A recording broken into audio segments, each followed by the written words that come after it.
Si te gusta este contenido no olvides darle like y suscribirte. Capítulo 31. En el ruedo de un combate a muerte, solo un contendiente podía abandonar la arena con vida. Tagore se había desplomado, pero su vida aún no se extinguía. Por lo tanto, la contienda continuaba. Desde las gradas, los seguidores de Tagore clamaban con desesperación, incitándole a reincorporarse y proseguir la lucha. La condición física de Tagore les era indiferente. Su única preocupación radicaba en la cuantiosa pérdida económica que sufrirían si él no se levantaba. Sin embargo, a pesar de sus estridentes llamados, Tagore permanecía en el suelo, incapaz de ponerse de pie. El golpe maestro propinado por Moro le había arrebatado toda posibilidad de reaccionar. Estaba postrado, semejante a un potrillo recién nacido que forcejea por erguirse, solo para volver a caer, mientras su cuerpo era sacudido por temblores incontrolables. Moro se acercó caminando. El suave sonido de sus pasos retumbó en los oídos de Tagore, percibido como el redoble atronador de tambores de guerra o el rugido inminente de la muerte. Tagore profirió un gemido y concentró toda su fuerza para incorporarse. Las venas se marcaban desde su frente hasta las sienes por el esfuerzo. Pero al instante, expectoró una bocanada de sangre y volvió a caer. Cuando un impacto potenciado con Nen alcanza un punto vulnerable, puede infligir un daño catastrófico en un instante, a menudo concluyendo la pelea de forma definitiva. Tagore estaba plenamente consciente de ello. Longevidad, su habilidad de potenciación, se enfocaba precisamente en asestar golpes certeros y devastadores a las zonas críticas. Él entendía mejor que nadie lo que significaba recibir un impacto directo en un punto débil. No obstante, a pesar de este conocimiento, le resultaba imposible aceptar el desenlace. Me rindo, me rindo. La voz rasposa de Tagore, cargada de terror, resonó cuando Moro se aproximó. No lejos del cuadrilátero, el encargado de la supervisión escuchó las palabras de Tagore, pero mantuvo su silencio. Era un enfrentamiento a vida o muerte. La intervención de un árbitro para emitir un juicio era innecesaria. Moro se detuvo frente a Tagore, observando su inútil forcejeo, notando el miedo que empañaba sus ojos. Ni rastro de determinación, siquiera un ápice. Moro musitó con suavidad y luego extendió la mano, extinguiendo rápidamente el último aliento de Tagore. La cifra en el tatuaje anular de la mano de Moro cambió de NBL 5 a NBL 7. Su nivel personal se había incrementado en 2 unidades. Pero Moro no le concedió importancia alguna. Se puso de pie con lentitud. Tagore yacía inmóvil sobre la plataforma, y su cuerpo perdía temperatura a gran velocidad. Aquellos en la audiencia que habían apostado por Tagore estallaron en gritos de desesperación y profirieron maldiciones contra Moro. Moro desoyó el estruendo mientras descendía de la arena y se dirigía hacia el pasillo destinado a los competidores. Aunque alguien pudiera criticarlo posteriormente por brutalidad excesiva, a Moro no le afectaría. Había privado a Tagore de la vida de forma deliberada. No porque la naturaleza del combate fuera a muerte ni por la ganancia de nivel. Lo hizo porque Tagore había manifestado su intención de matarlo. Esa razón, por sí sola, era más que suficiente. Mientras el caótico alboroto del Coliseo se disipaba a sus espaldas, Moro se adentró en el corredor. Sin embargo, un sinnúmero de miradas permanecieron clavadas en la boca del túnel. Ese recién llegado, es peligroso. Uno de los luchadores del piso 200 se quedó observando el túnel por el que Moro se había desvanecido. Había presenciado el combate completo. Aunque había reparado en la asombrosa capacidad de Moro para fortalecerse a medida que avanzaba la lucha, seguía albergando la seguridad de poder superarlo en el ring. No obstante, en lo más profundo de su ser, sus instintos le lanzaban una advertencia contra la idea de provocar a Moro. Será mejor olvidarlo, me concentraré en otros novatos. El competidor del piso 200 tomó su determinación. Había asistido con el propósito de observar a prometedores luchadores como Moro y Tagore, con la esperanza de recopilar información y asegurarse una ventaja estratégica. Tal preparación podría garantizar la victoria crucial necesaria para subsistir en el piso 200. Esta estrategia no era excepcional. Ese día, había más de 30 combatientes del piso 200 entre el público, todos analizando el encuentro con suma atención. Algunos llegaron a la conclusión de que Moro no era alguien con quien convendría enemistarse y desviaron su atención hacia otras figuras emergentes. Otros creyeron que las habilidades de Moro aún se encontraban en una fase inicial y que podrían prevalecer sobre él. Para los luchadores del piso 200, cazar a los recién llegados no implicaba deshonor alguno. En el implacable ambiente de la arena celestial, si no querías ser derrotado y perderlo todo, debías recurrir a cuanto fuese necesario para triunfar. Y si en algún momento se veían acorralados, no vacilarían en recurrir a tácticas deshonestas. No has venido a solicitar el reembolso de la matrícula, ¿verdad? En el corredor que llevaba al área de descanso del piso 190, Moro contempló a la joven de larga coleta frente a él y soltó la broma. La razón detrás de su comentario. La mujer se había presentado y mencionado haber visto su enfrentamiento previo. Naturalmente, eso implicaba que había sido testigo de Moro utilizando el mismo estilo de desplazamiento que él le había exhibido anteriormente. De ninguna manera, jamás me atrevería, respondió la mujer de coleta, Calista, agitando las manos en un gesto de negación. Moro soltó una leve risa, intuyendo sin dificultad lo que en verdad pensaba. Has venido para preguntar cómo aprendí tus movimientos con los pies, ¿cierto? Sí, pero no solo eso. Calista sacudió la cabeza. Después de ser vencida por ti, he revisado todos tus combates. He notado que continuamente estás aprendiendo, absorbiendo algo nuevo durante tus peleas. Cuando te vi usar el paso antílope antes, me quedé atónita. Pero lo que me intriga aún más es. Fijó su mirada en Moro, su semblante se volvió súbitamente serio. ¿Cómo puedes emplear el paso antílope con tanta maestría? Puedo sentirlo. Has captado algo que no sé nombrar, pero que sé que existe. ... Moro se mostró sorprendido, pero asintió. No lo pondré en duda. Entonces, podrías. ¿Es por esto que estás aquí? Moro interrumpió a Calista a mitad de la frase, girando la cabeza hacia el rincón del pasillo. El breve silencio se quebró.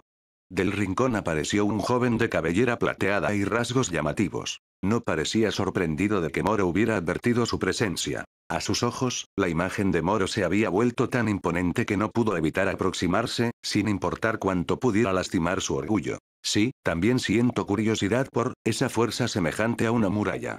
El joven de cabello plateado respondió con franqueza a la interrogante de Moro, con voz sincera. Mi nombre es Wasidouro. Si Moro-san pudiera esclarecerme, haría cualquier cosa a cambio. Lo que sea que me pida, pondré todo mi empeño en cumplirlo. ¿Así? Moro alzó una ceja, sorprendido. A su lado, Calista miró fijamente a Wasidouro. Debí haber manifestado mi resolución antes. Pensó, embargada por la frustración. Capítulo 32. Desconocedor de la existencia del Nen, pero lo suficientemente sensible para detectar sus vestigios. Calista solo percibió la presencia del Nen tras enfrentarse a Moro y verlo aplicar su paso Gasela. En cuanto a Wasidouro, simplemente observó a Moro durante el combate y notó cómo su cuerpo parecía estar protegido por una armadura invisible, como una barrera que interceptaba todos los ataques. Él creyó que debía tratarse de una forma de energía interna. Aunque carecía de conocimiento alguno sobre ella, anhelaba esa fuerza enigmática que tenía el potencial de mejorar enormemente la habilidad marcial. Así, siguiendo sus instintos, se aproximó directamente a Moro y le expresó con franqueza su determinación. Moro dirigió su mirada hacia Wasidouro y luego hacia Calista. A decir verdad. La súbita aparición de Wasidouro le desconcertó considerablemente más que el hecho de que Calista lo estuviera buscando. Este era el mismo Wasidouro que, en el futuro, sería puesto a prueba por Hisoka y finalmente hallaría la muerte a sus manos. ¿Había Wasidouro desviado, sin saberlo, su fatal destino al procurar el saber del Nen? Claro está, eso dependía de la disposición de Moro a instruirlo. E incluso en ese caso, no constituía una garantía de que Wasidouro no acabara llamando la atención de Hisoka más adelante. Pero... La mirada de Moro se detuvo en Wasidouro. Poseía la capacidad de ayudar a Wasidouro a eludir su muerte por completo. La cuestión era meramente si quería hacerlo o no. ¿Enseñarle Nen aquí y ahora equivaldría a arrebatarle la manzana a Hisoka? Wasidouro, al advertir la prolongada observación de Moro, adoptó de inmediato una expresión de firmeza. No era de los que acosaban a otros, y comprendía que la arena celestial estaba poblada de talentos extraordinarios. Aun si Moro se negaba, aún podría hallar otra vía. Pero ya había decidido aprender de Moro y estaba dispuesto a perseverar cuanto tiempo fuese preciso. Calista, al ver a Moro y Wasidouro observándose, sintió una punzada de ansiedad. Ella había llegado antes. Presa del pánico, Calista dejó de lado cualquier formalidad y agarró el brazo de Moro, exclamando. Moro, estoy dispuesta a cualquier cosa, lo que sea. Y él es un hombre. Hay cosas que él simplemente no puede hacer. Interrogación de cierre. Moro y Wasidouro miraron a Calista, desconcertados. Al percatarse de lo impropio que sonaron sus palabras, Calista se sintió abrumada por la vergüenza.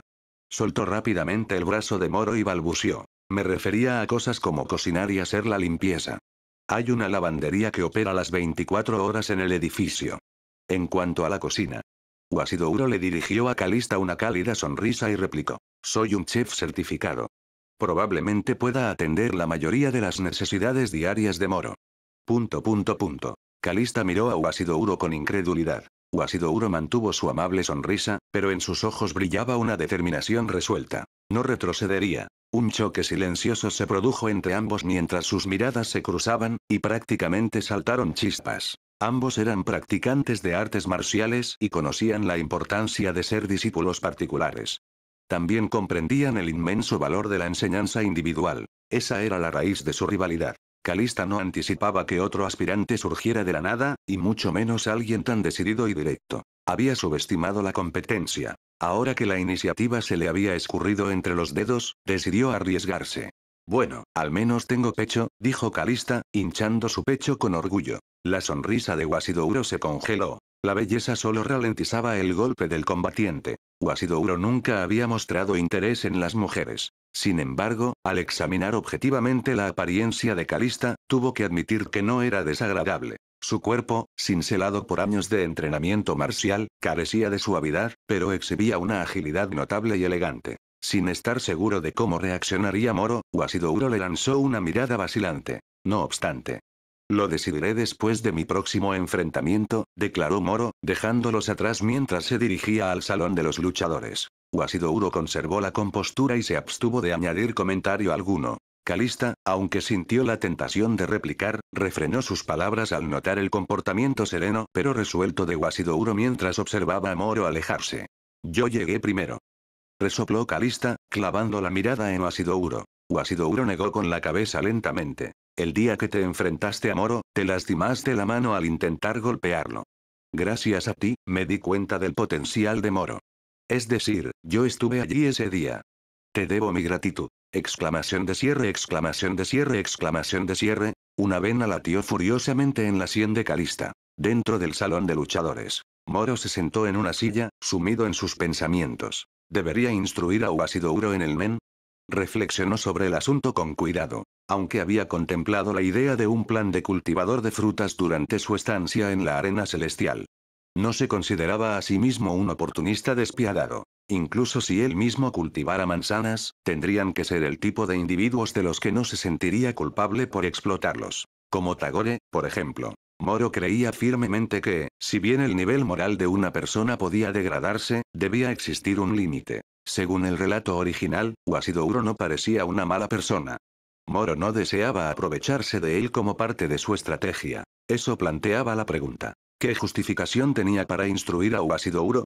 Perdido en sus cavilaciones, Moro apenas se percató de que se aproximaba la hora de su siguiente encuentro. Dejando el asunto a un lado por el momento, se encaminó a la arena para su 20ª batalla en la arena celestial. Las gradas volvieron a estar abarrotadas. Casi la totalidad de los espectadores habían acudido para ser testigos del ascenso de Moro al piso 200. En efecto. Para ellos, el desenlace del combate ya estaba prefigurado. Moro estaba destinado a la victoria. Porque Moro jamás los había decepcionado. Y así fue. Moro superó a su adversario sin esfuerzo y obtuvo el pase que le permitía ascender al piso 200. El público estalló en vítores, con los rostros enrojecidos por la excitación, mientras coreaban el nombre de Moro a pleno pulmón. No era únicamente porque Moro les hubiera hecho ganar dinero a través de sus apuestas. Era porque presenciar sus contiendas les proporcionaba una profunda sensación de satisfacción. Moro escuchó el estruendoso clamor proveniente de todos los rincones de la arena. Cuando llegó por primera vez a esta ciudad, no podía comprender este nivel de pasión y emoción casi frenético. Pero el día de los encuentros preliminares, cuando fue testigo de cómo dos combatientes experimentados se ensarzaban en una batalla brutal y sin reglas, incluso su propio corazón latió con fuerza por la expectación. Ahora podía entenderlo. Mientras los fervorosos aplausos de la multitud lo envolvían, Moro se adentró en el corredor para luchadores. La arena celestial era tan solo un pequeño rincón del mundo. Sin embargo, le había permitido experimentar una porción singular e imborrable de la existencia. Y el mundo era inmenso. Lo cual significaba que debía sobrevivir y continuar avanzando. Tal como esperaba, Moro vio a Wasidouro y Calista esperándolo en el trayecto hacia el piso 200. Síganme, les indicó Moro antes de acceder al ascensor. Esta vez, les ofreció una respuesta. Uasidoro y Calista intercambiaron una breve mirada, antes de darse rápidamente la vuelta, rehuyendo cualquier reconocimiento mutuo. Capítulo 33. ¿Debía Moro invertir tiempo y esfuerzo en Uasidoro y Calista?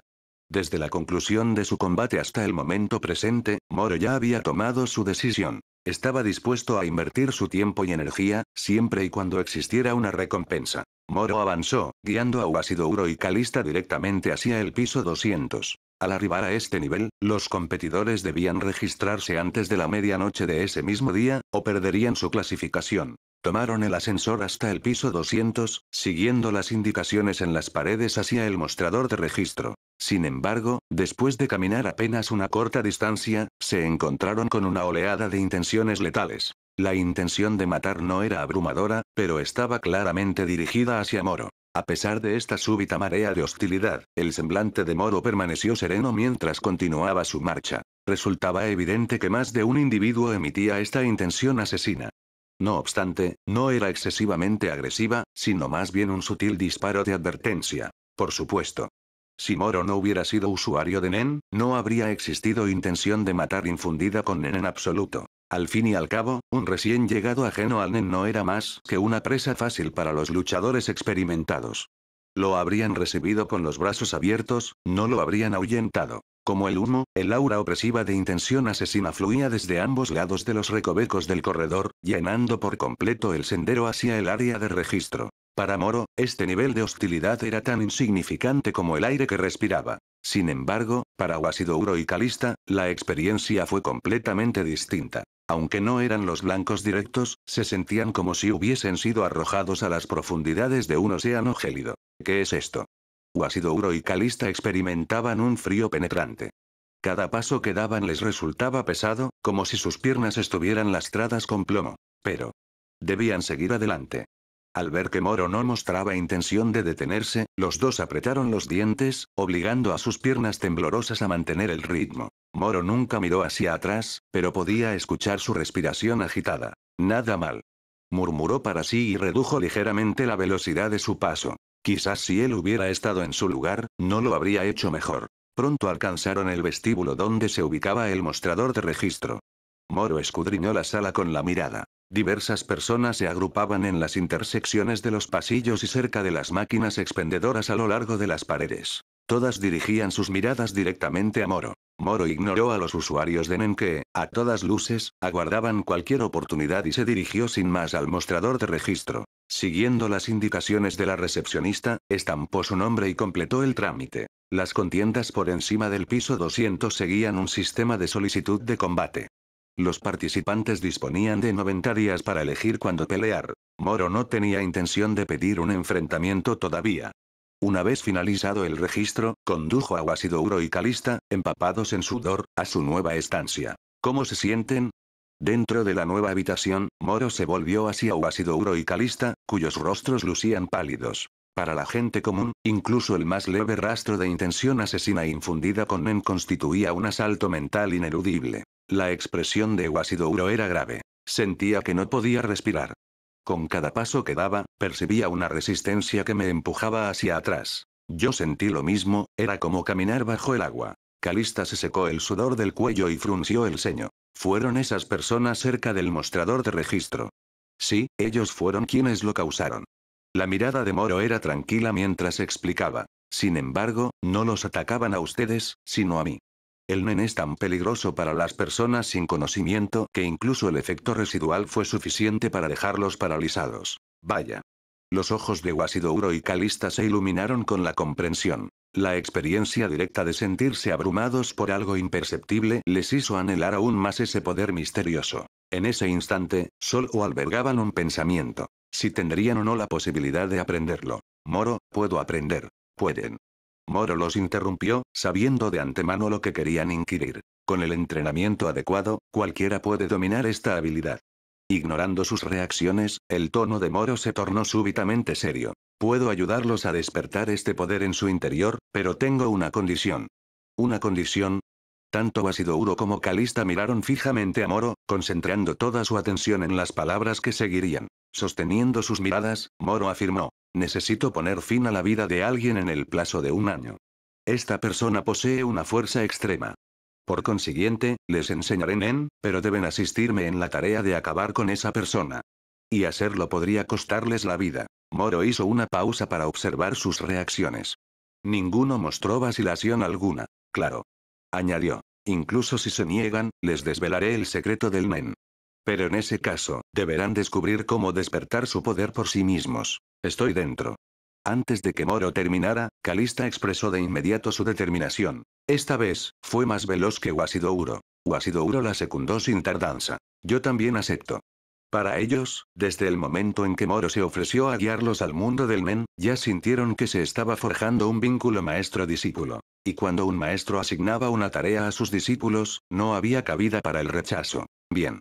Moro sonrió. En comparación con Calista, Moro estaba más familiarizado con la personalidad de Wasidouro. Pero, a sus ojos, el carácter de Calista tampoco parecía reprobable. Su razonamiento se basaba en el enfrentamiento preliminar, cuando Calista había mostrado contención durante su primer ataque al percibir su juventud. Moro apoyó los dedos en la barbilla, reflexionando. Wasidouro probablemente sea un potenciador, mientras que Calista podría ser una emisora, necesitaré emplear la adivinación del agua para confirmar. Mientras estos pensamientos cruzaban su mente, Moro omitió la extensa explicación sobre el Nen y en su lugar les hizo una pregunta repentina. ¿Temen a la muerte? Ante la inesperada pregunta de Moro, tanto Wasidouro como Calista respondieron sin dudar. No temían. Entonces. Moro utilizó de inmediato el método de despertar forzado para abrir sus nodos de aura. En un instante, una ráfaga de aura, semejante al vapor, surgió de Wasidouro y Calista, ascendiendo en espiral antes de disiparse rápidamente. Este, es el poder oculto dentro de mí. Wasidouro contemplaba el resplandor radiante del aura, sin estar seguro si provenía de su Nen o del brillo en sus propios ojos. Calista, sin embargo, se mantuvo más serena. Observó el aura que se disipaba velozmente sobre la cabeza de Wasidouro y murmuró. Si no lo controlamos antes de que desaparezca por completo, moriremos.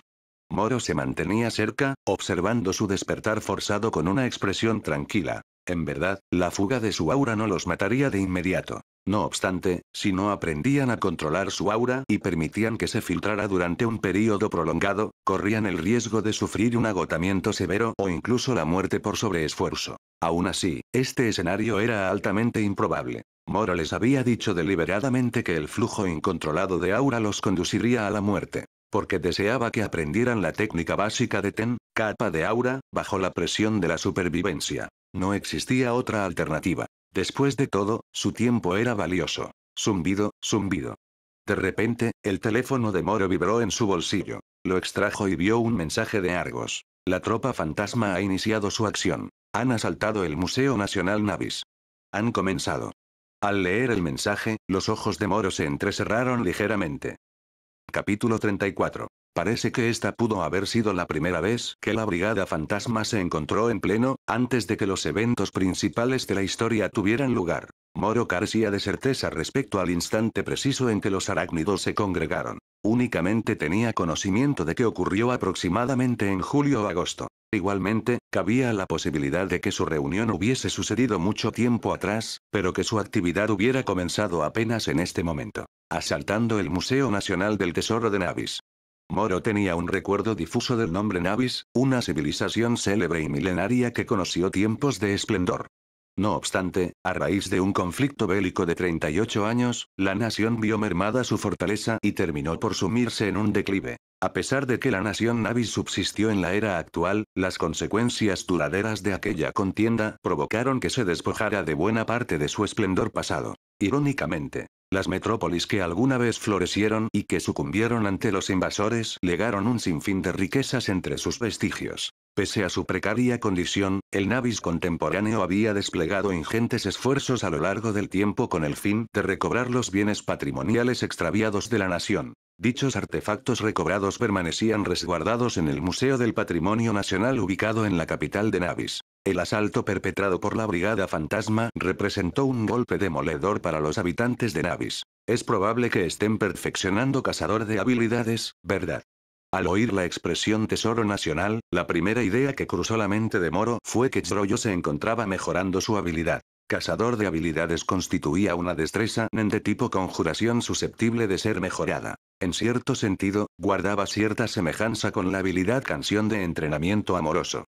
De alguna forma, la capacidad de Moro para retroceder en el tiempo, tatuaje de rueda anual, igualmente se asemejaba a una habilidad de tipo especialización. Los requisitos para potenciar cazador de habilidades seguramente guardaban relación con el hurto de tesoros nacionales. Claro que referirse a ello como hurto resultaba benévolo. Habitualmente se trataba de un simple y descarado pillaje.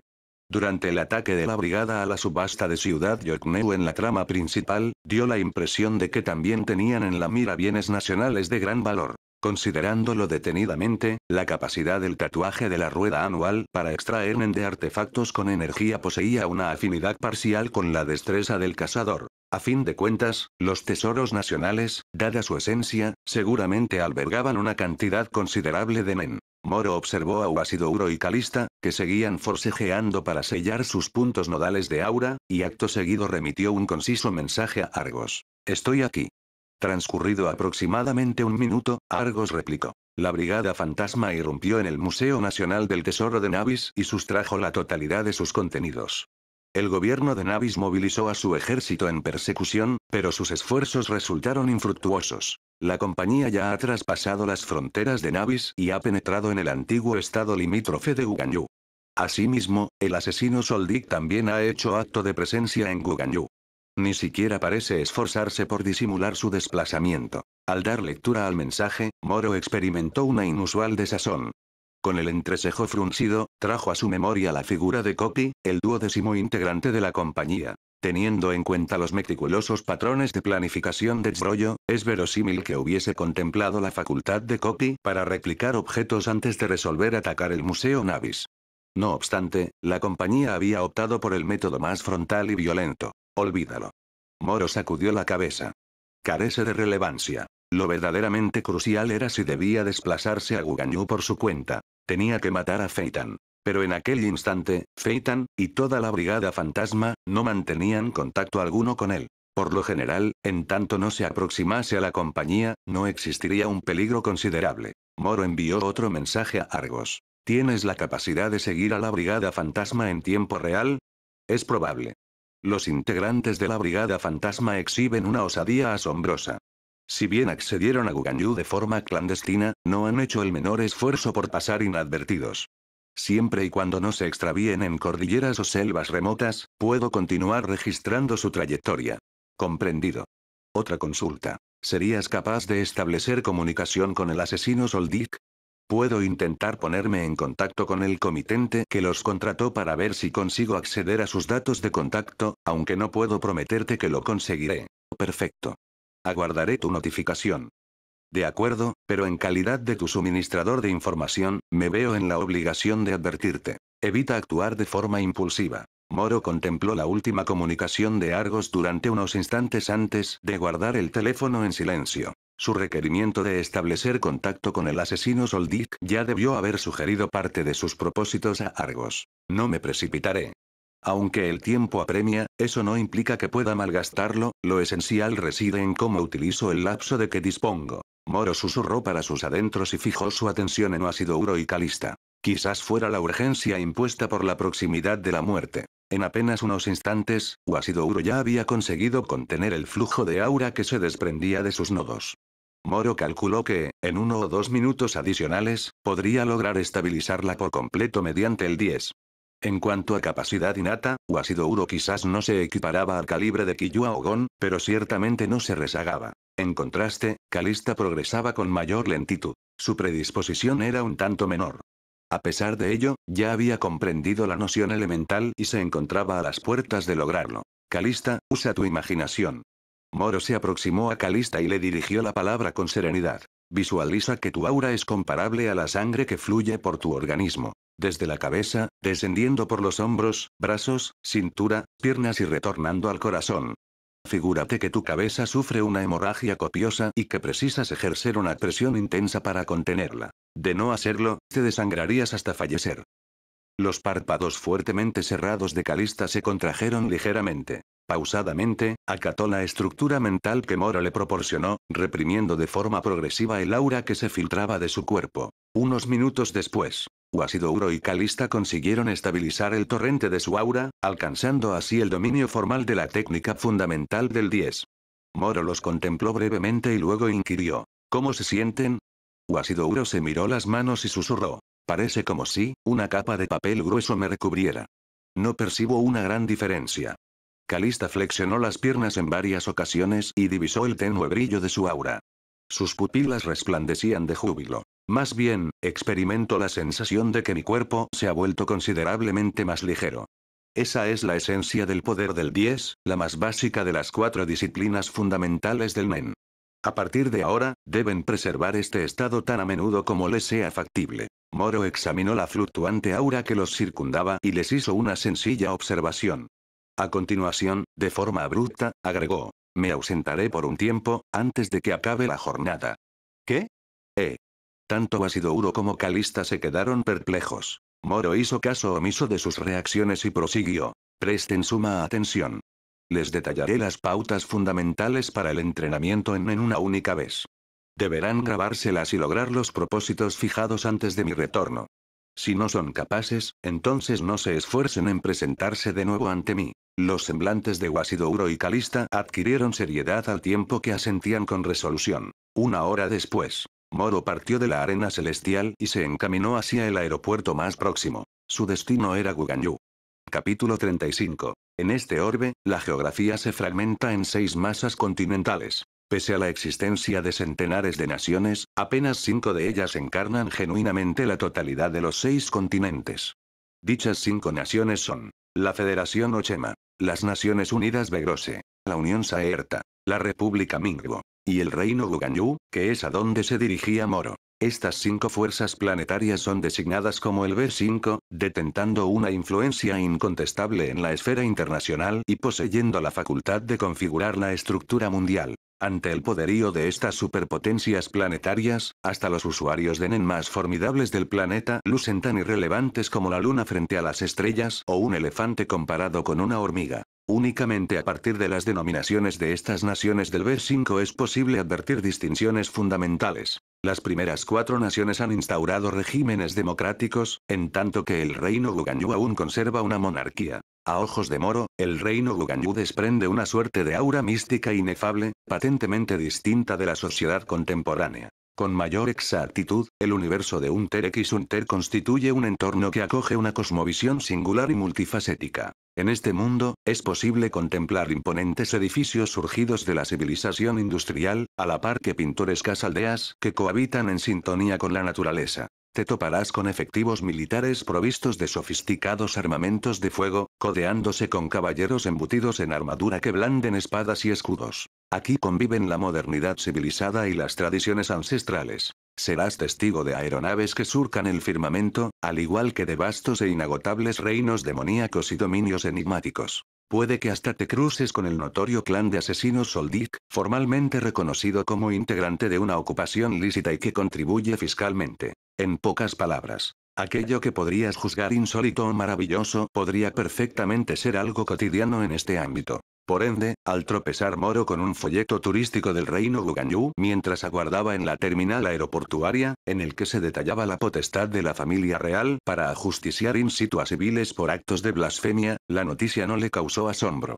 Tras cerrar el folleto, Moro no lo repuso en el expositor, sino que lo retuvo consigo, con el propósito de leerlo ulteriormente, una vez embarcado en la aeronave. En su calidad de usuario de Nen, Moro era percibido como un individuo cuasi sobrehumano a juicio de la población general. No obstante, ante estas naciones dominantes, él no era más que un ínfimo punto. De ahí que debiera acatar las normativas y estatutos promulgados por dichas potencias globales. Incluso Netero, una personalidad eminente y de gran poder, no constituyó una excepción a esta regla. Claro está, existieron excepciones, tales como la Compañía Fantasma. Esta agrupación osó aniquilar la escasa dignidad remanente de la nación Navis. Un camello famélico, pero aún así superior a un caballo. ¿A qué límites no se atreverían a llegar? Bajo la perspectiva de la Compañía Fantasma, las leyes y los reglamentos se reducían a meros ornamentos. Para los ajenos a la narrativa completa, resultaba inasequible comprender la audacia de la compañía. Con todo, esta agrupación delictiva de categoría S persiste en su existencia. ¿Fue simple fortuna, un suceso milagroso o mera potencia? Nadie sería capaz de afirmarlo con certeza. Lo indudable radicaba en lo siguiente. Este conjunto de malhechores, quienes unánimemente aseguraban proceder de Ciudad Meteoro, acaparó con frecuencia la mirada del orbe, sembrando un persistente sentimiento de asombro y temor hacia su lugar de procedencia. 10 minutos después, Moro abordó el dirigible. Este aeróstato de lujo, concebido para el transporte civil, superaba en tamaño a los dirigibles convencionales. El dirigible constaba de 2 cubiertas. Excluyendo la cabina de mando, la configuración presentaba un trazado circular. El sector central acogía los aposentos de los pasajeros y dependencias tales como comedores y bares, circundados por una galería con ventanales. En el perímetro externo se hallaban diversas plataformas de observación al aire libre. Las cabinas de categoría VIP y el puesto del piloto se localizaban en el nivel superior. Respecto a privacidad y holgura, las cabinas VIP brindaban un confort sin parangón, si bien a un costo igualmente elevado. Moro había reservado 3 estancias VIP consecutivas. Una vez a bordo, tenía previsto dirigirse directamente a su aposento y permanecer en él hasta que la aeronave arribara a su destino. En aquel instante, el área de embarque se encontraba atestada de viajeros. Ataviado de negro, Moro no albergaba propósito alguno de pasar desapercibido entre la concurrencia. Por el contrario, se mantuvo erguido en un rincón apartado, aguardando a que la muchedumbre se disipara. En el transcurso de su espera, su vista exploraba de manera usual el gentío y, de pronto, se fijó, posándose en el extremo de la hilera de embarque. Allí estaban 3 personas. La figura central vestía atuendos amplios, un sombrero, gafas de sol y un cubrebocas, si bien resultaba tenuemente perceptible que se trataba de una fémina. Las otras 2 personas presentaban aspectos marcadamente distintos. Una era de estatura considerable y complexión fornida, superando los 2 metros de altura, y lucía un traje negro que evocaba la indumentaria de un guardaespaldas. Su semblante era rudo y llevaba el cabello recogido en trenzas, mas sus facciones denotaban sin lugar a dudas que también era mujer. La persona restante, por su parte, era considerablemente más baja en talla. Este sujeto lucía una cabellera erizada, de tonos negros y amarillos, recogida en una trenza a la altura de la nuca que remedaba la cola de un tigre. Portaba un conjunto deportivo de color negro y amarillo, y su distintivo más notorio era el conspicuo símbolo, tigre, en su hombro. Ambos estaban inequívocamente ubicados para salvaguardar a la dama profusamente camuflada. Empero, lo que capturó la atención de Moro no fue la indumentaria insólita de la mujer, sino el individuo de cabello erizado que ejercía de escolta. Tigre del Zodíaco. Por el aspecto y atavío singulares del sujeto, Moro identificó de inmediato su persona y rememoró su ocupación. Un cazador de tesoros y guardaespaldas. Evidentemente, había asumido un encargo de escolta personal. La vista de Moro se detuvo fugazmente en la fémina copiosamente enmascarada antes de retirarla con presteza. Pese a que su vista se detuvo menos de 2 segundos y atravesó la concurrida muchedumbre, el tigre Kang aún así lo percibió. Observó a Moro sin disimulo, concentrando su atención sobre todo en la leve aura, parecida a humo, que emanaba de forma natural de la cabeza de Moro, similar a la del resto de viajeros. Es un usuario de Nen. Aunque el disimulo de Moro resultaba perfectamente natural, se tornaba ineficaz ante la perspicaz mirada de Kang. Siendo un cazador y guardaespaldas profesional, la capacidad de observación detallada era una destreza esencial. El resto de los miembros de los 12 zodíacos solían mofarse de la carencia de refinamiento cultural de Kang, pero jamás pusieron en tela de juicio su aptitud para calibrar a los individuos. Kang logró traspasar de inmediato el camuflaje de Moro y advertir que su mirada no albergaba animosidad, únicamente curiosidad. No obstante, Kang incluyó mentalmente a Moro en su nómina de individuos bajo observación. ¿Aquel sujeto resulta sospechoso? La robusta escolta femenina, usuaria de Nen igualmente, reparó en Moro, mas no logró detectar su aura. Con todo, tenía la certeza de que Kang poseía un motivo para observarlo con tal detenimiento. Disminuyó el volumen de su voz y le inquirió a través del auricular. Hablemos en la cabina. Kang replicó al tiempo que su vista rastreaba incesantemente el entorno, manteniéndose alerta. Inspeccionó a cada uno de los pasajeros, pero únicamente identificó a Moro como poseedor de Nen. No obstante, Kang era consciente de que depositar plena confianza únicamente en la vista o en la técnica guión no resultaba completamente seguro. Ciertas personas poseían una habilidad extraordinaria para el ocultamiento. Si bien estaba convencido de que Moro era el único usuario de Nen entre los viajeros, todavía reservaba un margen para la incertidumbre. Este enfoque prudente constituía un indicativo del profesionalismo de Kang. Y como resultó, la cautela de Kang no respondía a una simple paranoia. Escondido entre las penumbras de algunos pasajeros, una entidad invisible se cernía en la penumbra. Capítulo 36. Había alguien al acecho entre las penumbras proyectadas por los viajeros. Puede sonar inverosímil, mas las destrezas Nen permiten que estas situaciones sean posibles. Kang, pese a su perspicacia para discernir el camuflaje de Moro, no consiguió advertir la silueta que se ocultaba en las tinieblas. Aquello no constituyó una omisión. La causa residía en que esta habilidad era capaz de eludir la detección por medio de técnicas como visión amplificada. El usuario de Nen que permanecía oculto en las sombras no era sino Rokuara, un diestro practicante originario de la nación Liuyin. Conforme al diseño inicial, tras hacerse con la célebre espada Senra, Rokuara debía retornar a su terruño en compañía de sus camaradas. No obstante, su líder le asignó un cometido novedoso. Indaga a las causas y el modo en que la energía Nen de Senra se desvaneció. De este modo, Rokuara fijó su atención en Moro y al fin halló un entorno confinado ideal para ejecutar su estratagema. Sombra sin retorno. Esta constituía la técnica secreta de Rokuara. En rigor, se trataba de una habilidad Nen, mas en la nación Liuyin, a las destrezas singulares se las designaba como artes secretas o ninjutsu. El efecto de sombra sin retorno facultaba a Rokuara para desplazarse sin restricciones a través de las sombras de individuos ajenos al Nen dentro de un radio determinado. Dicho radio se definía en función del volumen más que de la distancia lineal. Y el volumen completo de la aeronave se encontraba dentro del espectro de acción de la habilidad de Rokuara para transitar por las sombras.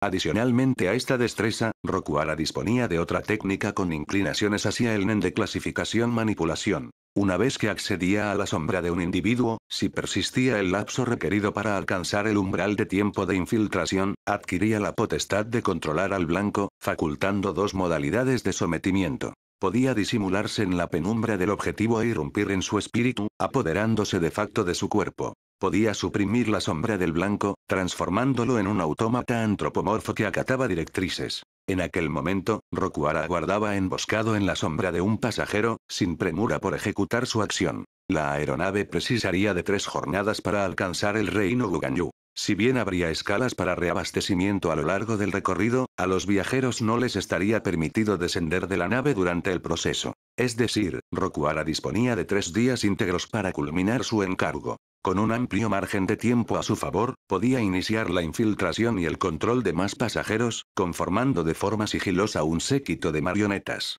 Este era el motivo primordial por el cual aguardaba un espacio confinado semejante. Le posibilitaba congregar con seguridad su hueste de autómatas sin inquietud porque Moro pudiese abandonar el trayecto a medio camino. En el seno de la densa y umbría dimensión de la sombra, el cuerpo de Rokuara se mantuvo inerte. Su semblante carecía de emoción mientras aguardaba con paciencia el instante idóneo para la arremetida. Dentro de una cabina VIP, Kang permaneció junto al portal, respondiendo a la cuestión planteada por la corpulenta guardaespaldas. Ese muchacho es usuario de Nen. Está empleando una técnica de camuflaje.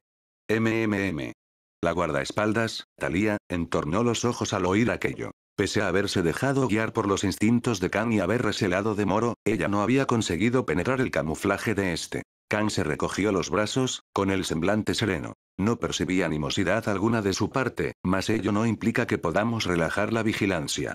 De entre la totalidad de los pasajeros, él es el único que emplea Nen.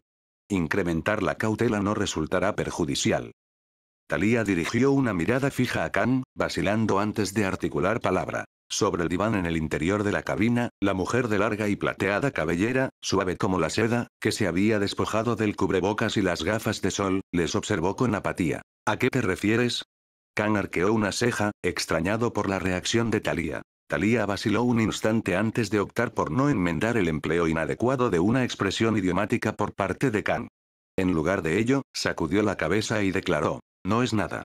Kang experimentó una confusión aún mayor. Pese a su extraordinaria sensibilidad para detectar amenazas inminentes, Kang se mostraba singularmente inepto en lo concerniente a materias como la gramática o las matemáticas. Decidiendo no indagar en la peculiar reacción de Thalía, Kang redirigió su vista hacia su superior sentada en el diván. La dama de cabellera plateada tan tersa como el raso. Su contratante ostentaba el título de princesa real del reino Guganyu. Cuando Kang asumió en principio esta tarea de escolta, no le concedió particular trascendencia. Había ejecutado labores semejantes con anterioridad. resguardar a miembros de la monarquía y la nobleza durante sus desplazamientos entre naciones. El peligro más recurrente solía provenir de agresiones por parte de otros usuarios de Nen. Pero en esta ocasión, la situación era radicalmente distinta. De haber tenido conocimiento Kang de que esta encomienda de escolta se hallaba vinculada a una pugna por el poder en el seno de la familia real, no la habría aceptado, ni aun si el propio presidente Netero se la hubiese confiado.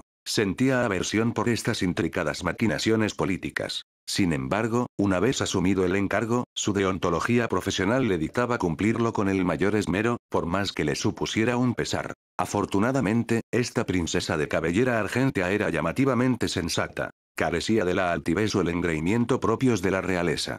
Se mostró colaborativa y apreció la verdadera dimensión de la situación. Sin embargo, en los instantes de agresión, esta princesa evidenciaba una serenidad equiparable a la de una máquina. Cuantos riesgos se cernían sobre ella parecían, a su entender, cuestiones de poca monta. Kang percibía la incongruencia en su talante. Era cual si considerara que fenecer en la senda de avance constituía un desenlace previsible. De este modo, al encarar un riesgo fatal, emanaba una resignación apacible tan desapasionada que a Kang le costaba distinguir en ella un atisbo de voluntad de resistencia. Y, sin embargo, profesaba la firme convicción de que, si lograba subsistir hasta el desenlace, le sería posible patentizar su valía. En el centro de esta disonancia, sus ideas y su determinación se asemejaban a las de un mero espectador, contemplándose a sí misma transitar por un camino erizado de espinas como si la situación le fuese ajena. Tras compartir un lapso con ella, Kang arribó a la conclusión de que esta princesa de cabellera argentea detentaba una cualidad inenarrable.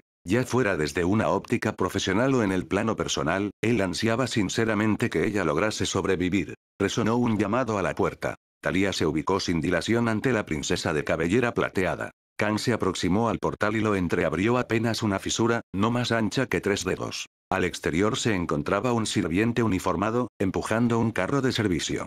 El camarero esbozó una cortés sonrisa. Buenas noches, su comida está lista, deposite la comida aquí. El tono de Kang era indiferente. El sirviente, aún sonriendo, replicó. Por supuesto. Si precisan alguna otra cosa, sírvanse emplear el teléfono de su cabina para contactar con la recepción. Entiendo. Kang mantuvo la mirada clavada en el sirviente. El camarero aparentaba estar habituado a toda suerte de reacciones por parte de los alojados y se retiró con una sonrisa de cortesía. Tras la marcha del camarero, Kang introdujo el carro con el servicio de comida en la cabina. La princesa de cabellera plateada se dirigió a la mesa dispuesta para comer. Thalía comenzó a disponer los suculentos manjares sobre la mesa, uno tras otro. Acto seguido, se encaró a la princesa de cabellera argentea, que asintió con un gesto casi imperceptible. Thalía tomó con celeridad una porción de la vianda y la llevó a su boca. Al tiempo que masticaba, un efluvio de nen similar al vapor envolvió su boca. Está bien. Una vez ingerida la comida, Thalía procedió con el siguiente plato. A salvo. A salvo. Degustó todos los platillos, pero al tomar una copa de flauta, detectó la presencia de un veneno incoloro e inodoro en su borde. Hay un problema. Thalía depositó la copa de flauta, manteniendo un semblante imperturbable. La princesa de cabellera plateada conservó la calma. Kang la observó y exhaló un suspiro. Previamente a ascender a esta aeronave, habían desplegado incontables cortinas de humo con el fin de desconcertar a los adversarios potenciales. Se realizaron todos los esfuerzos posibles por mantener un bajo perfil, mas nada surtió efecto. Problemas sin fin.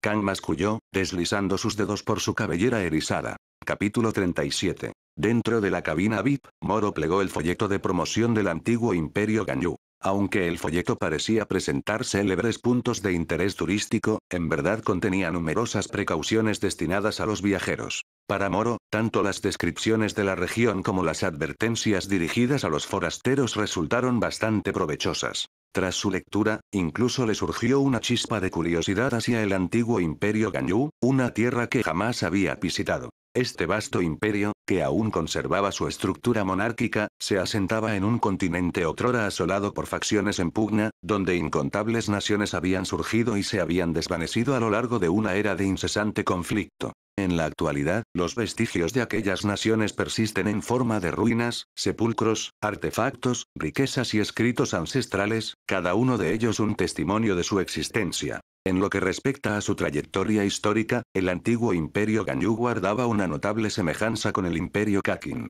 Ambas naciones emergieron en la época de la fragmentación del poder y se erigieron victoriosas tras contiendas y conquistas aparentemente inacabables. Ambas han preservado un gobierno monárquico hasta nuestros días. Sin embargo, mientras que el imperio Kakin parecía evolucionar hacia una forma de gobierno democrático, el antiguo imperio Ganyu no manifestaba tal intención. Moro sentía escaso interés en las crónicas de estas dos grandes potencias. La mayoría de los extranjeros verían museos y excavaciones arqueológicas en los materiales promocionales de Ganyu, pero Moro percibía algo distinto. Artefactos de épocas pretéritas expuestos en museos y riquezas aún por descubrir sepultadas en ruinas. Más en concreto, imaginó la energía en que podría estar adherida a estos objetos. Resulta curioso que, en los imperios Ganyu y Kakin, el acto de profanar tumbas acarreaba penalizaciones extremadamente severas, que oscilaban desde una condena mínima de 100 años hasta la pena capital. Pese a la rigurosidad de estas legislaciones, anualmente se seguían ejecutando saqueadores de tumbas a decenas. Esto hablaba volúmenes sobre la abundancia de reliquias, sepulcros y vestigios en estas naciones, suficientes para seducir a los asaltantes a arriesgarlo todo por ellos. En efecto, incluso con una aplicación estricta, estos imperios no podían resguardarse completamente contra los saqueadores que recurrían a habilidades NEN para perpetrar sus delitos. En ocasiones, la mera existencia del NEN constituía una variable impredecible que desafiaba la lógica. Después de conocer esta información, Moro no pudo negar que sintió una cierta tentación. Esto no se debía a su ocupación ni a la posibilidad de obtener pingües ganancias, sino más bien a la necesidad de reponer la energía de su habilidad rueda anual. Aún así, Moro soltó una risilla al considerar actuar impulsivamente. Y si, en el preciso instante en que asaltaba una ruina, alguien como Jin apareciera para administrarle justicia. Negando con la cabeza y esbozando una sonrisa, Moro dejó el folleto publicitario sobre la mesa cercana. Sus reflexiones sobre ruinas y sepulcros pronto derivaron hacia la profesión de Kan. Un cazador de tesoros y un cazador de guardaespaldas. La doble ocupación no era algo insólito entre los cazadores profesionales. Esto se explicaba porque el sistema de clasificación por estrellas para los cazadores profesionales exigía logros significativos en múltiples ámbitos para ascender de la categoría de cazador de 2 estrellas al rango supremo de 3 estrellas. Los cazadores que aspiraban a alcanzar el nivel de 3 estrellas a menudo buscaban de manera consciente la experiencia en 2 especialidades profesionales. Moro se sentía algo intrigado por la idea de convertirse en un cazador de tesoros, o incluso en un cazador de ruinas. De cierta forma, estas profesiones legitimaban actividades como el saqueo de tumbas y las excavaciones arqueológicas. Aunque las restricciones inherentes a estas profesiones imponían numerosas limitaciones, a Moro no le preocupaban los beneficios económicos. Estos roles se alineaban perfectamente con su requerimiento de reabastecer su rueda anual. Y hablando de eso, una comisión que podría involucrar a Kan, los pensamientos de Moro se detuvieron brevemente en la imagen de una mujer ataviada con vestimenta que la ocultaba. Solicitar la protección de un miembro del Zodíaco probablemente implicaba que se hallaba en un peligro considerable. Pero ¿por qué no optar por una ruta terrestre? Esa habría sido la alternativa más segura. ¿Estaba limitada por alguna restricción que la forzaba a utilizar una aeronave en su lugar? A Moro la razón no le resultaba particularmente relevante. Lo trascendente era que ahora compartía aeronave con una situación tan inestable. Si sus adversarios estuvieran lo suficientemente desesperados como para volar toda la aeronave, ¿no sería eso también su fin? Aunque las medidas de seguridad aeroportuarias eran rigurosas, no podían prever la variable que suponían las habilidades NEN. Incluso sin NEN, bastaría con apuntar al capitán de la aeronave. De repente consciente de los riesgos latentes, Moro observó el cielo nocturno a través de la ventana. Era demasiado tarde para desembarcar. En otra sección del dirigible. Chirrido. El sonido de un bolígrafo rasgando un suelo encerado resonó con nitidez. Bajo una luz tenue, un hombre ataviado con un mono de trabajo se encontraba agachado en el suelo, dibujando con minucia con un bolígrafo. Sus movimientos eran lentos y deliberados, como si cada trazo demandara un esfuerzo inmenso. Cada línea que trazaba hacía que la punta del bolígrafo arañara el suelo, produciendo un sonido agudo. Ya está. El hombre, Muer, al fin levantó su bolígrafo, ligeramente sin aliento. En el suelo, frente a él, se extendía una serie de símbolos extraños, dispuestos en un patrón específico para conformar un diseño negro que recordaba a un circuito electrónico. Cerca de allí, una mujer con el cabello recogido, ataviada como empleada de bar, lo observaba. Muer, ¿cuántas marcas más? La mujer dirigió la mirada a los símbolos en el suelo. Muer, aún recuperando el aliento, respondió. 2 más. ¿Puedes con ello? La mujer le clavó la mirada, esperando una respuesta definitiva. Muer se estremeció levemente, guardando la pluma. Lo más complicado de usar la escritura divina es lo lento, laborioso y agotador que resulta el proceso, sobre todo para usos que involucran en espacial. Pero, para mí, es factible. Entonces, ¿puedes hacerlo? La mujer frunció el ceño y observó brevemente la respiración aún forzada de Muer. Ella solo necesitaba una respuesta clara. Muer la miró con exasperación y corroboró. Sí, puedo. Pero por seguridad, esperaré hasta la medianoche para finalizar las 2 últimas marcas. De acuerdo. Me retiro. He estado fuera demasiado tiempo. La mujer sacó un teléfono que vibraba. El bar del dirigible se encontraba en su hora pico.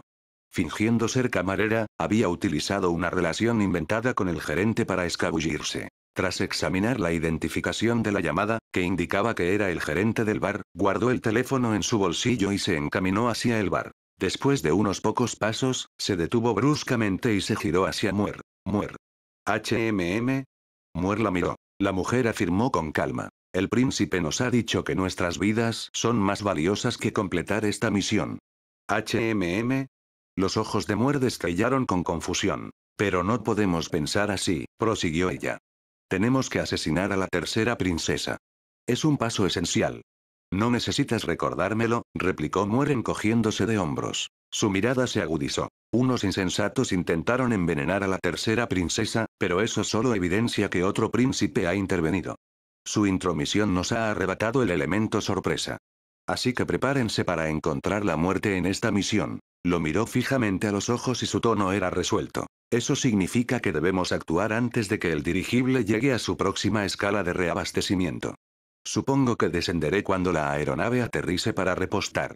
Observando el firmamento nocturno, Moro tomó una determinación. Por si acaso, prefería sacrificar un poco de tiempo a arriesgarme a verme envuelto en el embrollo ajeno. Aunque quizás estaba dándole demasiadas vueltas al asunto.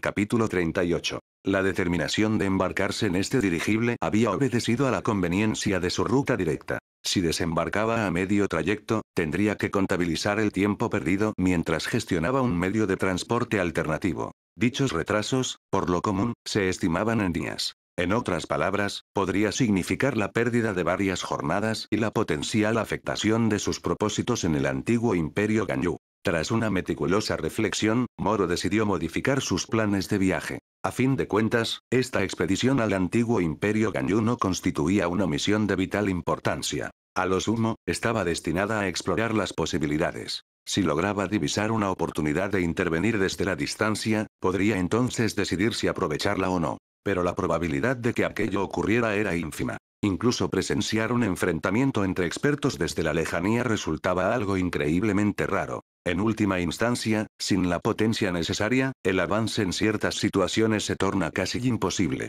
Con esto en mente, cada opción y cada determinación debían someterse a la realidad. Moro se acercó al escritorio donde reposaba el teléfono y tomó el folleto de itinerario que se encontraba a su lado. Al desdoblarlo, su mirada recorrió las ubicaciones marcadas en la trayectoria del vuelo y se detuvo en la anotación específica referente a la primera escala de reabastecimiento. Se indicaba que la aeronave tenía previsto llegar a la primera parada alrededor del mediodía de la jornada siguiente. Mañana al mediodía, Cerrando el itinerario, Moro contempló el firmamento nocturno a través de la ventana. Si se perdía la persecución y el acoso entre Silva y la Brigada Fantasma, al menos podía fiarse de la red de inteligencia de Argos para obtener alguna información. Es decir, si pudiera establecer contacto con Silva y comprobar si éste aceptaría recibir datos de inteligencia de una fuente externa. Dada la magnitud de los recursos de la familia Soldic, es probable que dispusieran de sus propios canales dedicados de seguimiento. Incluso cabía la posibilidad de que Silva ya se hubiese enfrentado a la Brigada Fantasma. Observando el cielo nocturno, Moro abandonó en silencio sus planes de entrenamiento vespertino y regresó al sofá para sumirse en una silenciosa meditación. Cuando disponía de tiempo libre y no se dedicaba al entrenamiento, Moro solía meditar para delinear los posibles futuros desarrollos de su habilidad, Estrella Engañosa.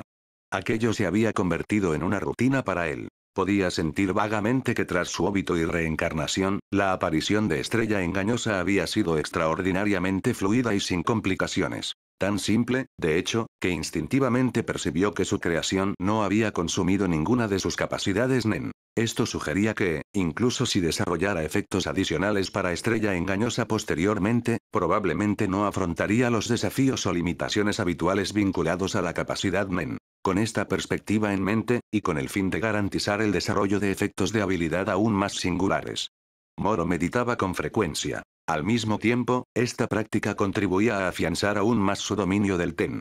A medida que transcurría el tiempo, segundo a segundo. No tuvo certeza de cuánto tiempo había transcurrido cuando Moro abrió súbitamente los ojos y fijó su mirada hacia la puerta. En ese instante, había percibido una oleada de aura descarada. Cubierta inferior. Era avanzada la noche y la mayoría de los pasajeros dormían.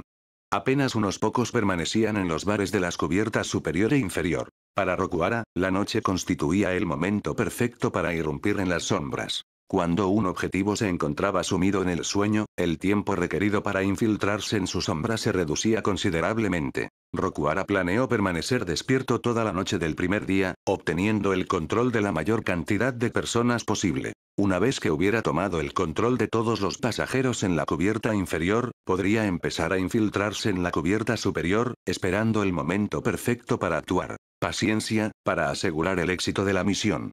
Rokuara, como un gusano, se enterró en la sombra de un pasajero, reiterando el mismo procedimiento una y otra vez. Hasta ese momento, ya había conseguido el control de cerca de 50 pasajeros. Mientras se disponía a elegir a su 51ª víctima, de pronto percibió una explosión de aura emanando de la cubierta superior. Aura Nen, tan descarada. ¿Quién podría ser? Emergiendo de la penumbra de la sombra, el cuerpo de Rokuara se hizo visible mientras dirigía la mirada hacia el techo con expresión de sorpresa. La cabina de Kang. Sap, despierta.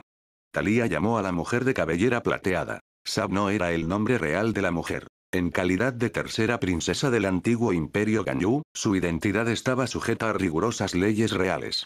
Técnicamente, Thalía ni siquiera debía dirigirse a ella por su nombre, dado que tal acción podría acarrear una condena a muerte. Sin embargo, dada la urgencia de su situación, la mujer de cabellera plateada, que no era insensata, consideró aceptable el uso de un alias dadas las circunstancias. ¿Qué sucede? Despertada por el llamado de Thalía, Sap se sentó en la cama, con un comportamiento sereno y tranquilo. Junto al portal, Kang se mantenía erguido como una lanza. Al oír la interrogante de Sap, respondió en lugar de Thalía. Alguien está intentando provocarnos. ¿Provocarnos? Un destello de perplejidad cruzó los ojos azules de Sap. ¿No es innecesario? Ah, normalmente sí. Sería superfluo. Pero. Kang se quedó mirando la puerta y, a mitad de su explicación, se quedó mudo. Cuando se trata de cualquier cosa que involucre Nen, la lógica convencional deja de aplicarse. Su adversario desconocido estaba proyectando su aura con claras intenciones perversas, mas el acto de provocar le parecía redundante. Desde una perspectiva Nen, era factible que el oponente poseyera alguna clase de habilidad de contraataque. Actuar de forma imprudente podría agravar una situación que ya era desfavorable. Considerando esto, Kang supuso que su determinación de abordar la aeronave fue precisamente el desenlace que su enemigo había meticulosamente diseñado, atrapándolos en una coyuntura en la que no les quedaba más alternativa que implicarse. Al percatarse de aquello, Kang frunció el ceño. Por un lado, debía garantizar la seguridad de su clienta. Por otro, las limitaciones de la situación les dejaban con escasas opciones y menos margen de maniobra aún. Incluso el espacio para tantear a su oponente era restringido.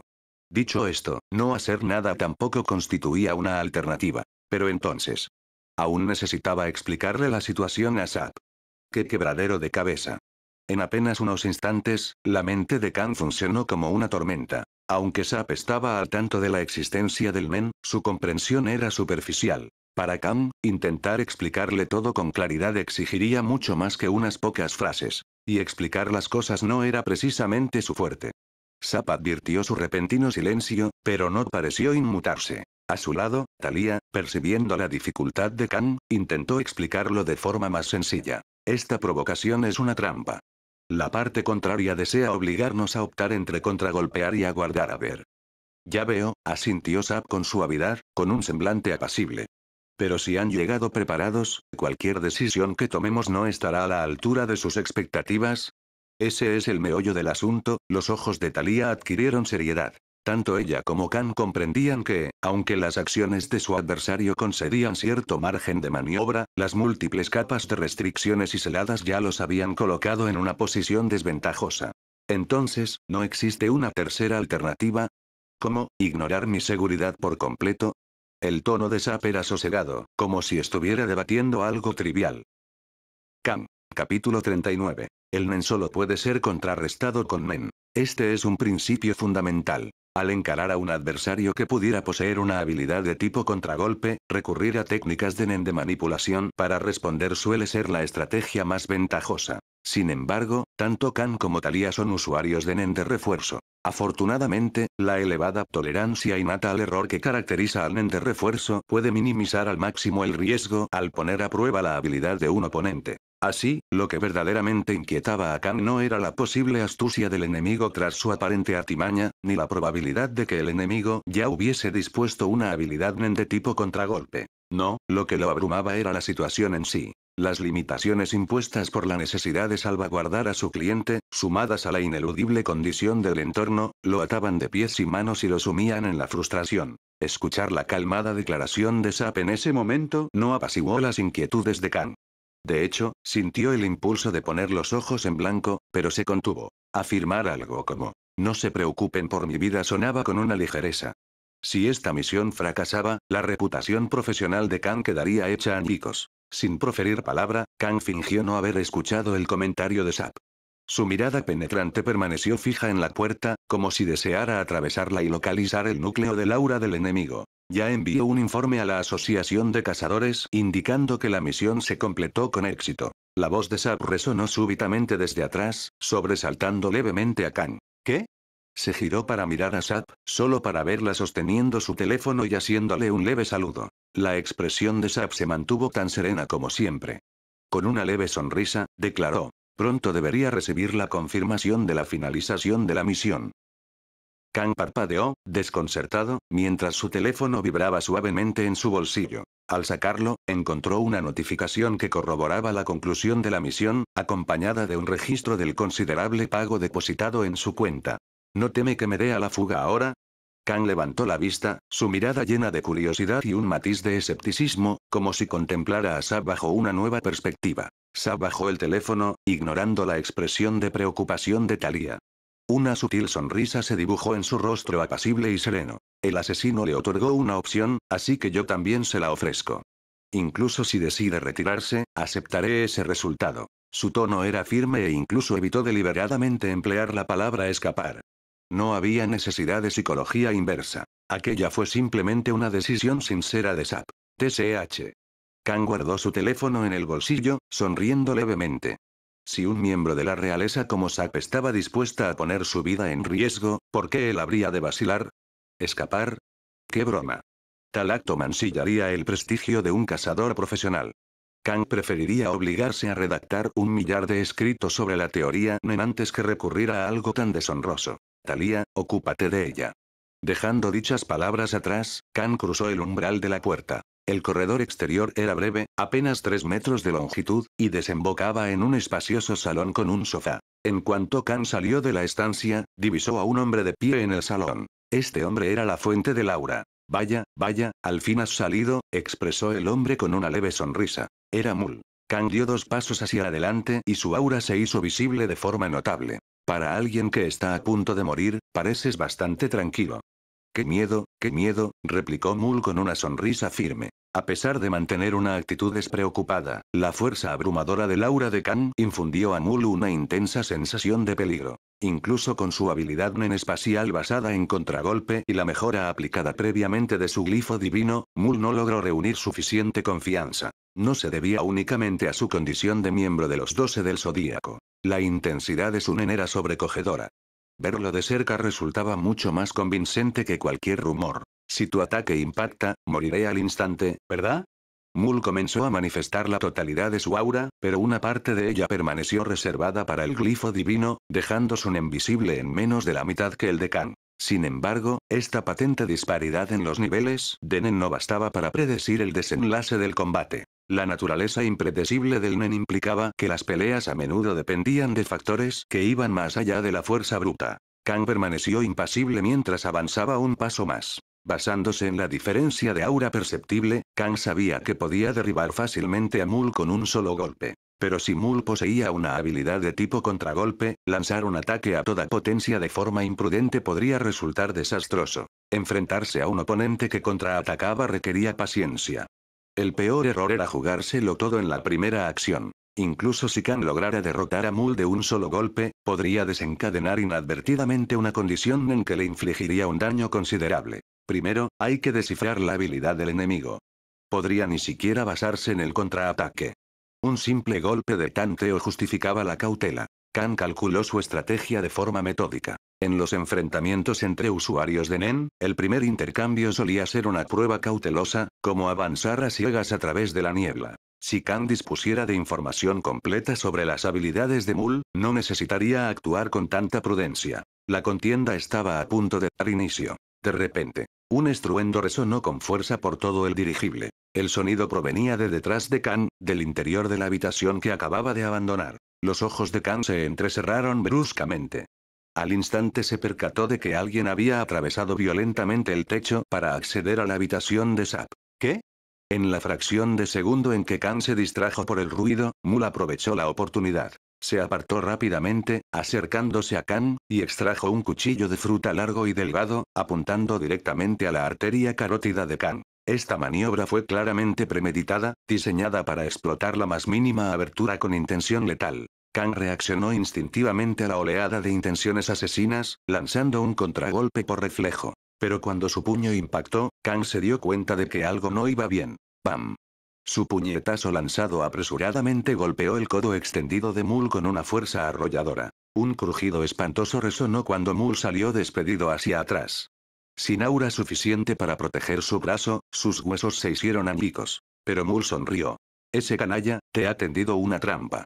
La expresión de Kang se ensombreció al notar que el entorno que lo rodeaba se ondulaba como el agua. Las paredes, el techo y el mobiliario seguían en su lugar, pero ahora todo estaba teñido de un tono amarillo enfermizo. Al mismo tiempo, un dolor punzante atravesó el brazo de Kang, dejándolo flácido. Una rápida inspección de su brazo derecho confirmó lo peor. Era la habilidad de contragolpe de Mul. Un efecto de reparto de daño activado espacialmente. Esto, era un problema. ¡Pam! Otro fuerte estruendo sacudió la aeronave. Moro, caminando por un corredor, sintió cómo el suelo temblaba bajo sus pies. Un ataque tan descarado. Miró hacia la fuente del sonido, consciente de que provenía de la ubicación de Kang. Menos mal que no estaba tan cerca, o podría haberme visto implicado. Moro se giró y se detuvo frente a la cabina del capitán. Nen irradió hacia afuera desde Moro, formando una esfera que se extendió a través del piso, las paredes y el techo, explorando el interior de la cabina. ¡Oh! Mientras barría con su en la estancia del capitán, Moro sintió de inmediato que algo anómalo ocurría. Tanto alboroto, y sin embargo, no hubo atisbo de pánico ni reacción por parte de nadie en el interior. ¿Han sido controlados?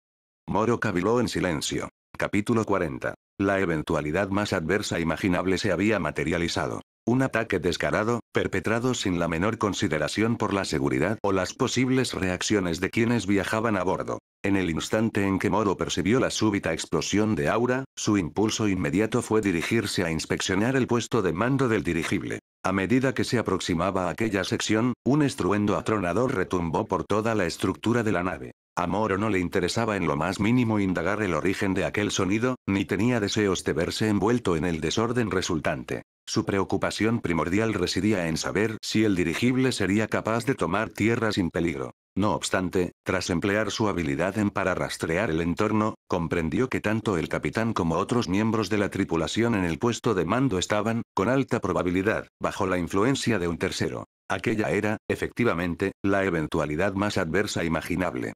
Caballero, le ruego que retorne a su camarote de inmediato y aguarde allí nuevas directrices. Una voz súbita y apremiante resonó desde el extremo opuesto del corredor. Moro se dio la vuelta y divisó a una muchacha ataviada con el uniforme de la tripulación de cabina, que corría hacia él con un gesto de inquietud en el rostro. Sus ojos la escrutaron con celeridad. A primera vista, nada aparentaba ser anómalo. Sin embargo, elevó una mano y materializó una esfera de aura del tamaño de una pequeña canica en la yema de su dedo. Sin importarle cuál pudiera ser su reacción, impulsó la diminuta bola de energía hacia ella. Justo en el instante en que la esfera se desprendió de su dedo, el cuerpo del auxiliar de vuelo se paralizó por completo en medio de su carrera.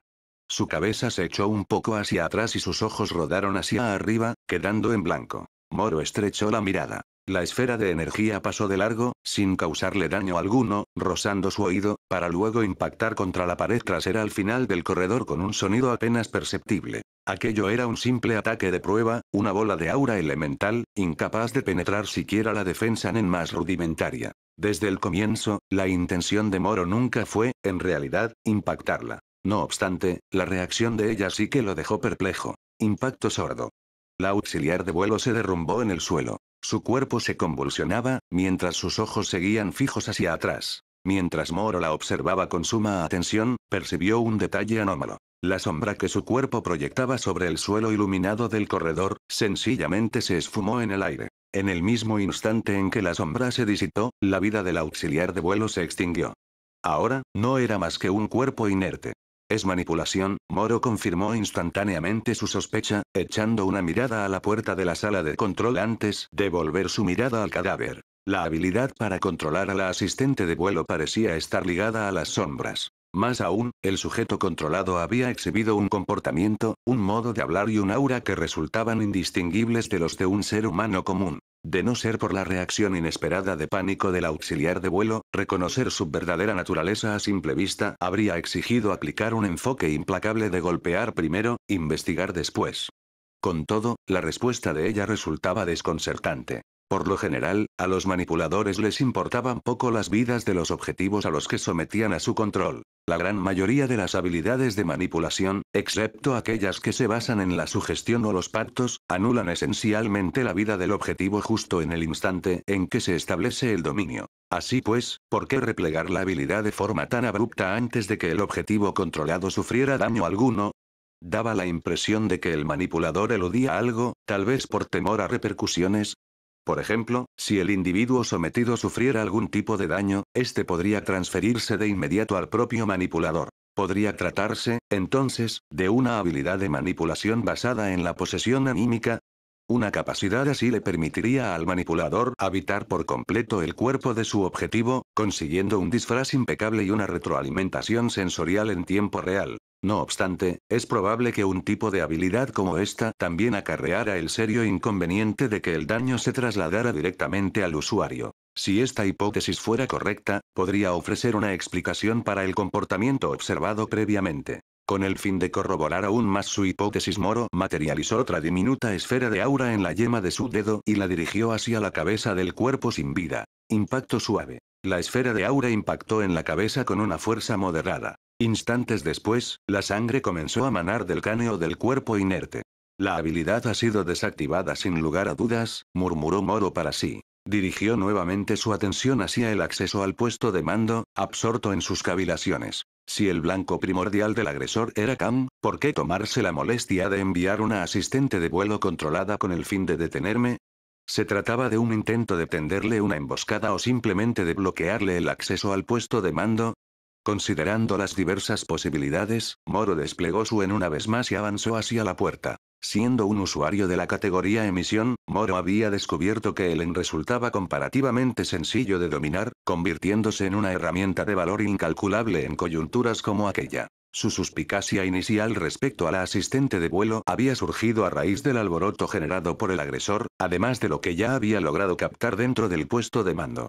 Dos individuos, sin reacción alguna todavía, constató internamente. Forzando la cerradura, Moro abrió la puerta de un empujón e ingresó. Una vez dentro, distinguió al instante dos siluetas ataviadas con uniformes de capitán, de pie junto a la consola de control del dirigible. Era de suponer que se trataba del capitán y el copiloto. Se hallaban rodeados por leves vestigios de Nen, con sus cuerpos inmovilizados, operando los controles de manera mecánica. La vista de Moro descendió un poco más. Bajo la iluminación artificial de la estancia, no se proyectaban sombras bajo sus pies. Moro se aproximó un poco más, con movimientos premeditados. Ni el capitán ni el copiloto mostraron reacción alguna a su presencia. Proseguían manejando el dirigible como títeres desprovistos de conciencia, con la mirada vacía y únicamente llena de blancura. «Obedecen a órdenes», murmuró Moro para sus adentros, mientras observaba su conducta. Aparentemente, existían dos modalidades de control activas. Una de ellas implicaba una técnica de posesión anímica, la cual facultaba al manipulador para replicar de forma impecable el comportamiento, las sensaciones y el habla del sujeto, aunque es probable que entrañara un riesgo considerable. La otra modalidad convertía a las personas en meros títeres que actuaban exclusivamente bajo directrices. No obstante, esta hacía que los individuos controlados resultaran más notorios, a causa de su mirada inexpresiva y la carencia de sombras. Si el manipulador no se manifiesta, será complicado dar con él, pensó, frunciendo el ceño. Si bien el constituía una técnica formidable para la búsqueda, demandaba un consumo considerable de resistencia y energía psíquica. Considerando que una refriega ya había dado inicio en el sector donde se encontraba Cam, emplear el para rastrear de forma metódica a un manipulador oculto en algún punto del dirigible se antojaba irrealista. Si tan solo supiera cómo hacer descender el dirigible, la situación se simplificaría enormemente. En una de las estancias situadas en la cabina inferior, una figura se encontraba maniatada a una silla, sumida en la inconsciencia. Encima, la luz proyectaba una extensa sombra sobre la superficie del suelo. Repentinamente, una silueta surgió de la penumbra proyectada por la sombra. Era Rokuara. «Me han detectado», resonó un pensamiento interno. El semblante de Rokuara se ensombreció. En condiciones ordinarias, su habilidad le habría conferido la capacidad de ir subyugando progresivamente a todos los civiles a bordo, transformando la totalidad del dirigible en su bastión, conocido como el refugio de las sombras. Así, llegado el momento propicio, podría haber activado sus mecanismos de control para doblegar a Moro y apresarlo con vida. Pero el imprevisto caos suscitado por la contienda entre otros dos bandos había desbaratado por completo sus designios. Para colmo, Moro ya había empezado a descifrar la esencia de su habilidad. La tarea de capturar a su objetivo se había tornado considerablemente más compleja.